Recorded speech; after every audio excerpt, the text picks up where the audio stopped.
सभी लोग जल्दी से बैठ जाएं। ओम नमः सिद्धेभ्यः। ओम नमः सिद्धेभ्यः। अहिंसा परमो धर्म की। आचार्य गुरुवर श्री कुंद कुंद भगवान की। आचार्य गुरुवर श्री ज्ञान सागर मुनि महाराज की।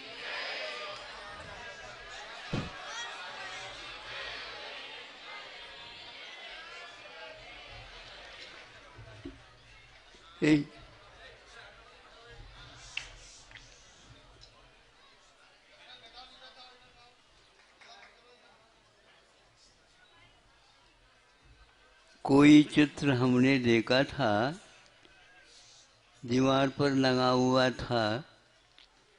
कब का है पता नहीं है, याद नहीं है, लेकिन फिर भी वह चित्र तो याद भी आज भी है, सामने सामने है। कोई चक्रवर्ती जैसे महान विभूति और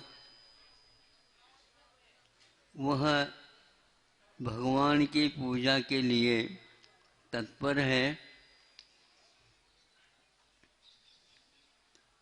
और जितने भी द्रव्य चढ़ते हैं वो दिव्य ही उनके अष्टमंगल द्रव्य होते हैं, काले मिर्च चटक जैसे नहीं। उसमें सवाल ये उठता है कि दीपक कैसे करें।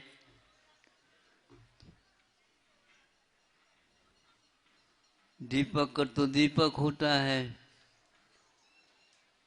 दिया तले अंधेरा होता है। ये दीपक बुझने वाले भी होते हैं, ये दीपक धुआं भी पैदा करते हैं, ये दीपक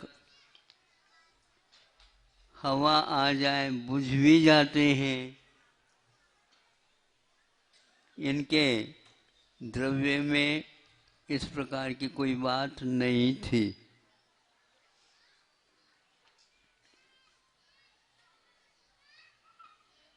रत्न का दीपक था।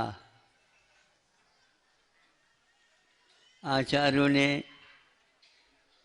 ध्यान के लिए द्वितीय शुक्ल ध्यान की उपमा एक रत्न दीपक से दी है।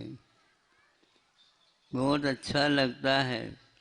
आज दीपक मिलना मुश्किल है।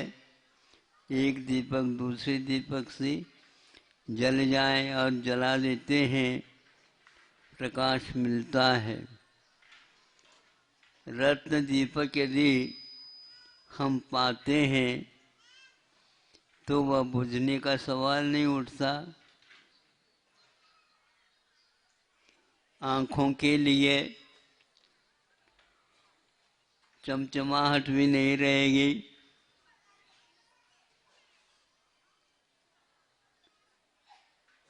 और क्या, उसमें जो उसकी लो होती है वह हवा के द्वारा यूं स्पंदित भी नहीं होती है। धन्य है वे लोग इस प्रकार के रत्न के दीपक के माध्यम से भगवान की पूजा करते हैं, लेकिन उनके जीवन में वह रत्न का दीपकवत आचरण नहीं होता। ये तो पैसे के माध्यम से कुछ भी कर सकते हैं। हाँ, उस संपदा का उपयोग करते हुए भी अभिमान नहीं करना, ये भी एक बहुत बड़ा प्रौढ़ गुण है। श्रावकों के पास सप्तगुणों में ये एक विवेक का दीपक जला हुआ रहता है, जिसके माध्यम से वे विवेक के साथ सभी द्रव्यों का उपयोग और उपभोग करते रहते हैं। दिया तले अंधेरा इसलिए कहा, दीपक से प्रकाश तो मिलता है, लेकिन जहाँ पर दीपक रखा जाता है अथवा हाथ में यूँ लेते हैं अथवा कोई जुलूस वगैरह रात में निकालते हैं, गैस बत्ती जलाते हैं, तो गैस बत्ती का एक नीचे भामंडल बनता है लेकिन वह अंधेरा रहता है इसमें, और बाकी सारे सामने सामने उसका प्रकाश मिलता रहता है, और वह उसके सिर पर रहता है। जिसके सिर पर रहता है वह व्यक्ति समझ में नहीं आता वो कौन है, उसके पैर अंधेरे में पड़ते रहते हैं। ये अंधेरे में दीपक पड़ते हुए भी हजारों व्यक्तियों के लिए वो प्रकाश प्रदान कर रहा है। यही एक उसका गुण है। वह प्रकाश में नहीं आना चाहता है लेकिन प्रकाश प्रदान करता रहता है। हमारी भी चर्या ऐसी हो भगवान कि हम स्वयं को अपने आप को प्रकाशित करें, लेकिन दूसरा कोई उपयोग लेना चाहता है, हम प्रकाश में आए बिना उस प्रकाश का उपयोग हो। ये बहुत महत्वपूर्ण। इस युग में भी गुरुदेव ने ऐसा ही काम अपने जीवन में किया है। प्रौढ़ साहित्य के रचनाकार होते हुए भी साहित्य उनका कोई लक्ष्य नहीं था, किंतु साहित्य का भाव ही साहित्य था। सबका हित हो इस प्रकार साहित्य की रचना करते हुए अपने हित के बारे में दीर्घ काल की साधना की थी, और हमें भी उन्होंने अपना आशीर्वाद प्रदान किया। और आज उन्हीं के स्मृति में स्मरण के साथ अपने जीवन के क्षण गुजर रहे हैं। शेष जो कोई भी जीवन है प्रभु गुरुदेव जैसे आपने किया है उस तक तो नहीं पहुंच पाऊंगा, लेकिन फिर भी मैं अनुचर का काम तो अवश्य कर सकूं, ऐसा आशीर्वाद हमें मिल जाए। मिला हुआ है, हमें आत्मविश्वास है। कमियां तो रह सकती है, दिया तले अंधेरा तो कहा है, प्रकाश में नहीं आना ये भी एक बहुत बड़ा गुण है, स्वभाव है, वृत्ति है।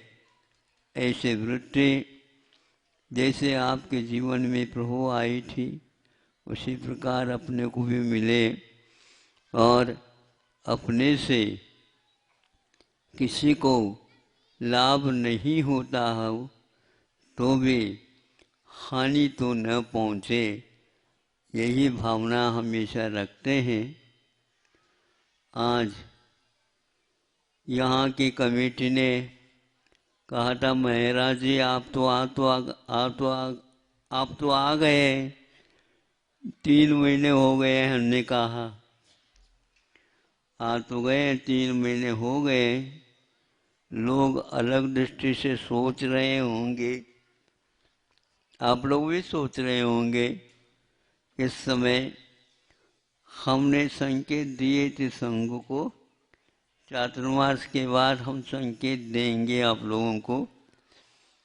ये लोग संकेत के अनुसार जहाँ जहाँ पर जाना था वहाँ पर जा कर के चातुर्मास स्थापित करके और उसकी सफलता प्राप्त करते हुए कुछ क्षेत्रीय वहाँ पर अच्छे क्षेत्र वगैरह थे, एक संघ ने उसको पूर्ण कर लिया। और एक संघ को पहले कहा था आप लोगों को सिद्ध क्षेत्र 3-4 मिलेंगे, वहाँ पर जा कर के हमारा प्रवासी 2-3 बार हुआ तो है, कुछ गांवों में नहीं जा पाया। उन सबको जाते जाते जाते यात्रा करके, और ये लोग यात्रा तो किए हैं क्या नहीं क्या पता, महाराज जी का संकेत अभी नहीं आया। यात्रा करने के बाद यहाँ पर बैठे बैठे वक्त भूल रहे हो आप। तो सब मिल करके पुनः आ जाओ। ऐसा ही तिगड्डा या चौगड्डा मिल गया।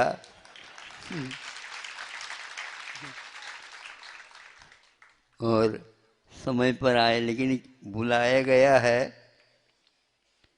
चूंकि यहाँ के लोगों ने आश्वासन लगभग दिया है और ये आग्रह कर रहे हैं कि और संघों को भी बुलाएं। भैया कितनी जितनी पूरी नुक्ती बनी है हम देख लें, फिर बाद में निमंत्रण और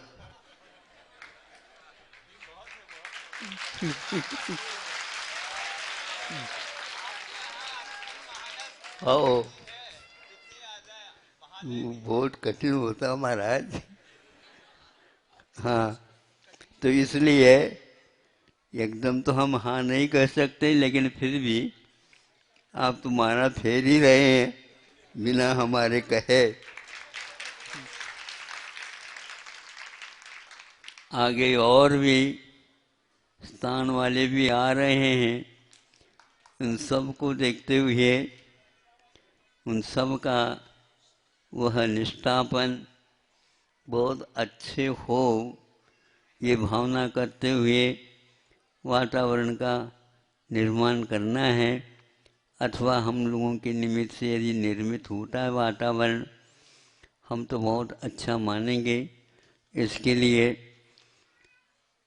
पुराण पुरुषों को याद करते हुए, गुरुओं की स्मृति और गुरुओं के संकेत को याद करते हुए, उनकी आज्ञा का परोक्ष में भी पालन करते हुए, शास्त्रों में कहा है प्रत्यक्ष आज्ञा मानना और परोक्ष में भी आज्ञा मानना, इसमें जमीन आसमान का अंतर होता है। परोक्ष में भी हम उन पद चिन्हों के ऊपर चलते हुए चलना, ये तो एक बहुत बड़ा काम है, दायित्व है, कर्तव्य है और मोक्ष मार्ग में इसकी अनिवार्यता है। अपनी अपनी योग्यता के अनुसार हमें इस उत्साह के साथ करना है और कम से कम संसार का समय बच जाए, ऐसी साधना को भी दृष्टि में रख करके ये सब करना है। सब लोगों को ये ध्येय यदि बना है तो जल्दी जल्दी वह ध्येय पूर्ण हो। इन्हीं भावनाओं के साथ आप लोगों को संकेत हम अवश्य ही देते रहेंगे। अभी इसको तिगड्डा या चौगड्डा कुछ भी मान लो। हाँ, जंक्शन में ज़्यादा गाड़ियाँ नहीं रुकती है। हाँ, इतना अवश्य है। हो बिल्कुल, दूरी के अनुसार ही पेट्रोल, दूरी के अनुसार ही संकेत, दूरी के अनुसार ही झंडे, ये सब होता जाएगा। संकेत के अनुसार हमारे कार्य सब पूर्ण हो और हमारी मनोभावनाओं भी कमी न रहे। हम ये अर्घ चढ़ाते हैं, हम उसमें शामिल होकर के मैं भीतर भीतर इष्ट की उपासना हमेशा करता रहता हूँ। प्रतिदिन पूजन करने का अवसर हमें भी प्राप्त होता रहता है। अहिंसा परमो धर्म की जय।